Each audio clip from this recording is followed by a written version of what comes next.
a blog on this the other day, and I wasn't sure that I would ever be able to share it this way, because writing it or typing it is way different than speaking like this, because though you're not here talking to me, you're still going to hear it, and it's something that is not easy for me to say. But today has been a particularly hard day, and a couple of hard days, and with the holidays being around and everything else, I figured I'm going to try to do something uplifting, try to do something that I prayed about, try to share something that maybe might make a difference to somebody. It might not make a difference to anybody, but it might make a difference to somebody, so I'm going to share it anyway. And it's on forgiveness. And let me tell you, I've not always been the biggest person. I've not always been handing out forgiveness to people left and right, forgiving people for wronging me, whatever, I forgive you, I'm sorry. It's never been me. I've held my grudges. I've held a grudge well, I would say. And I don't know if I learned it from my mother. I don't know if I learned it, or it's just me that was always able to just hold on to that grudge. I was able to hold on to it and just let it fester, because I figure that whoever did it, whoever wronged me, had earned it. They earned my scorn or whatever. But there was something that happened about 6.5 years ago, on Easter Sunday of all things, that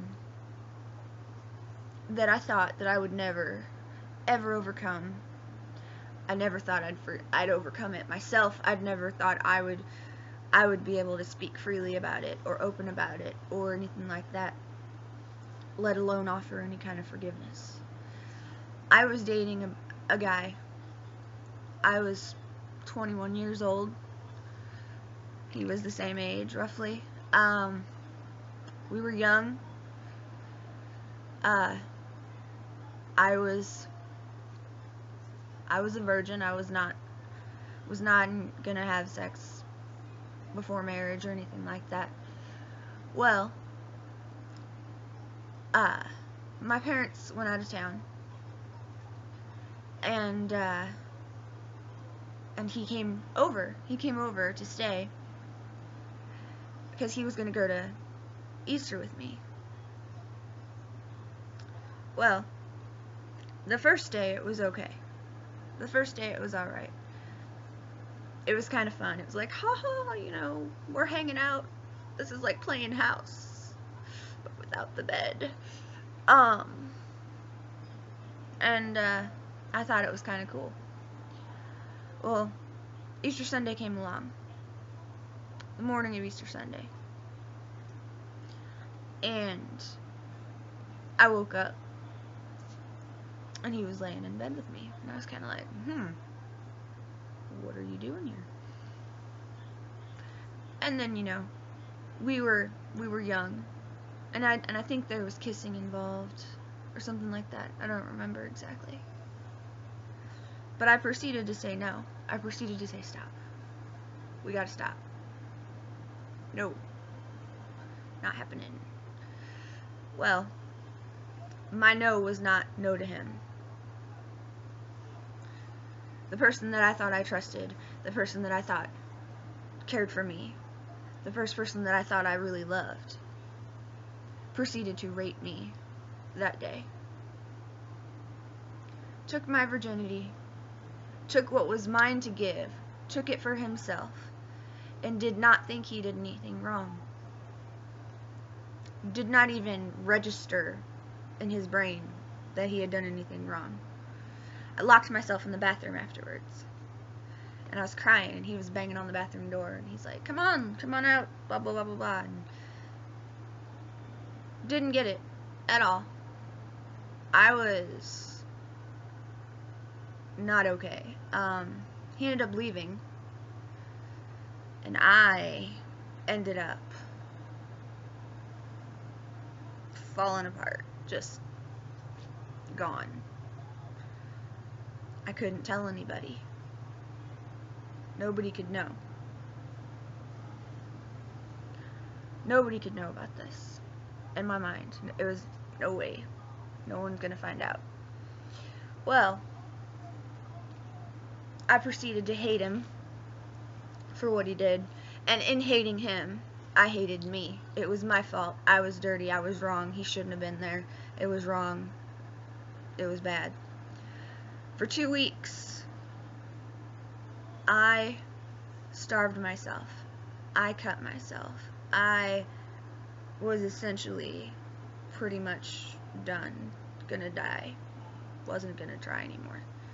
And I ended up going to Colombia, back to Colombia, where a friend of mine had invited me. And out of nowhere, sitting on the swings, my nightmare came out to her. And I told her what happened. And she was like, whoa, and immediately called up my doctor. Saw the doctor, ended up in the hospital, on suicide watch, being force-fed through a tube down my face, away from razors and stuff. And fast forward through that a little bit, ended up staying in a women's shelter in Colombia, ended up telling the police, ended up doing everything I was supposed to do with the police. He ended up confessing on a phone call. And the prosecuting attorney here didn't file charges. He said that in a case of date rape, there was the case that, you know, he might not get the conviction. So I was left broken and hating and just angry at everything. And probably my best friend told me, as I was standing at the women's shelter, and he goes, Andrea, you're gonna have to forgive this dude at some point. You're gonna have to do it for yourself, if not for anything else. God calls us to forgive. And I remember I was like, screw you, I'm not gonna forgive nothing. You know? How can I forgive him? He has broken me. He has destroyed me. I hate him. I hate him. And that poisoned me for years. For years that poisoned me. Hating him. Just spending every single day just like nightmares. Just hating him. Look what he did to me. If it wasn't for him, I might not be this broken person. I might not be cutting myself up. I might not be trying to die on a regular basis. My hate, my unforgiveness was playing in. And you know what's funny is he probably didn't even care at that point. He was off living his own life, and I was still living in that hate, living in that moment. And now, it's been 6.5 years. 6.5 years of nightmares, remembering everything like that. And I can honestly tell you right now that 6.5 years later, I have no hate for that man in my heart at all. I have forgiven him. I don't know when it happened. I don't know how it happened. Every year on April 8th, I would fall apart. Oh, that dude, he's in my head, I'm there again. And then last year, I didn't fall apart. And Josh was like, you know, I'm very proud of you. You made it through that day. And I was like, what are you talking about? Made it through what? And then I realized that somewhere along the lines of becoming a mother, becoming, you know, I'm a wife, and, you know, becoming all that, somehow or another, I managed to move on from that. My life no longer became, I no longer focus on the hate. I no longer focus on the poison. And I spend my time trying to lift up people who are struggling, and know that in the darkness you can get through it, and that you do not have to hurt yourself, and you do not have to hide yourself. You do not have to be strong, all that stuff. That's my biggest platform right now, and that's only because I want to help people with what I've been through and what I'm going through. But I'm telling you right now that 6.5 years later, I have prayed, I have let it go, and I have forgiven him. I still have the effects of that. I still have nightmares. But when I wake up and I realize I'm safe, I don't hate him. Because God didn't tell me I should hate him. He said I should forgive him. And for a long time there was no forgiveness to be offered. Because I couldn't forgive him, and I couldn't forgive myself. And by letting him go, by letting that go, by forgiving him, I can't explain the release that you feel for it, because it's hard to hate somebody. It's hard, it's tiring to be angry. It's tiring to be in so much pain that you're hurting yourself. It's tiring to feel like that all the time. And it just got to be the point where I was like, I can't do this no more. I got other things to do. I can let it go. Because it is not my job to judge him, and because he didn't go to prison, whatever, that does not mean he's not going to answer for what he did. And you know, maybe he made a mistake. Maybe he is a great man now. Maybe he made a mistake. And I've forgiven him for that. What he did was wicked. It was. It was wicked. But who's to say I haven't done something to wrong somebody? I haven't raped somebody. But still, I felt like I've abandoned people before. I felt like I've let people down. I felt like I've hurt people. And so, if I want forgiveness, I have to give it. And you know, I gave it for him, but I gave it for myself more than anything. Because the poison that I had in me for all those years, it was too much to handle. I couldn't breathe. I couldn't do anything. I couldn't smile. If I saw somebody that looked like him from the back, I would have a panic attack and run out of a restaurant, you know? I was not able to do it, you know? And now, 6.5 years later, it did not happen overnight, trust me. It was not overnight, and it was a big struggle. And 6.5 years later, I was able to tell my best friend that I've forgiven him. Not my best friend, the dude. And I said, you know, I remember I was very angry with you years ago.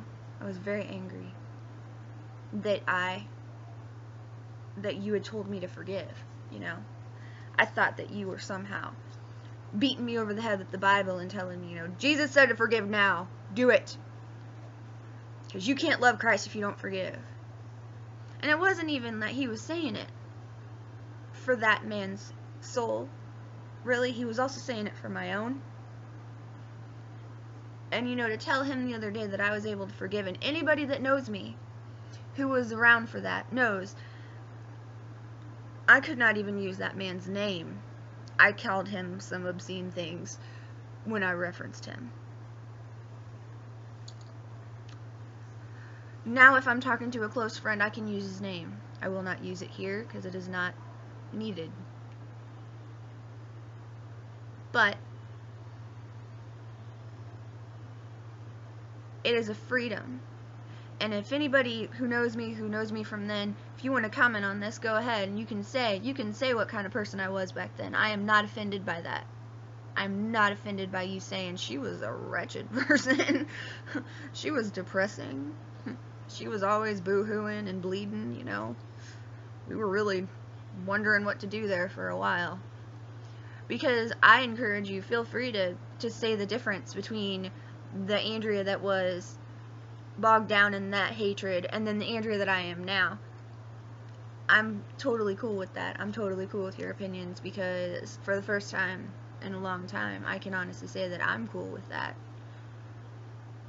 Forgiveness is not something that people earn. If you're waiting for somebody to earn it, you're never going to give it.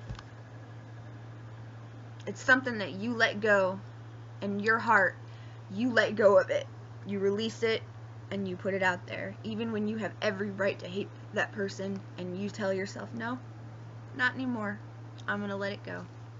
So I encourage you to just think about it. Think about somebody who's wronged you, not even to that severity, and just think about what it would mean to just let that hate go. Thank you.